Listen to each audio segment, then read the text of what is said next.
The protesters from Hifazat-e-Islam called it the Siege of Dhaka.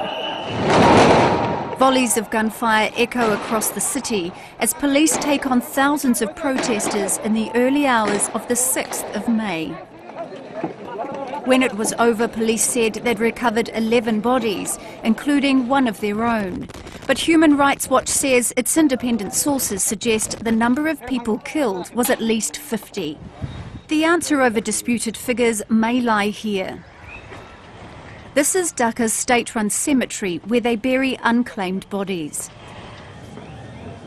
Abdul Jalil digs the graves. He's deaf and unable to speak, but determined to tell his story. He tells Al Jazeera he buried 14 bodies after the protest on May 6th, all at night. He points to his chin. They were all bearded men, he indicates, and they all had gunshot wounds. This previously unseen footage shows the chaos of gunfire and smoke on the 6th of May. Protesters clamber over walls to escape. On the steps of this building, those who could not get away.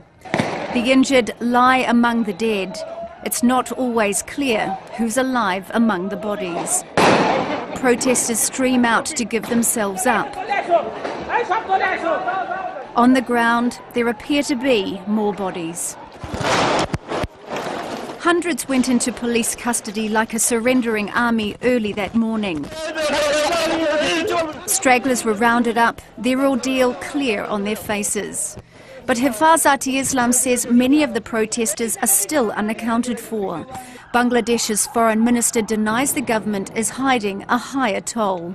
The events of 6th and 7th happened in front of television cameras of at least 23 television channels, and everyone in Bangladesh now has a mobile phone with cameras. Also, there were footage that shows that there were people who were lying down as if they were dead bodies, and when the police nudged them, they got up and walked away.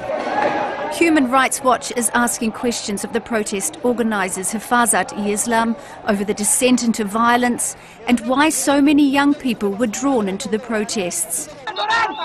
The rights group wants an independent inquiry to find out what happened once and for all. Miriam Nahond, Al Jazeera.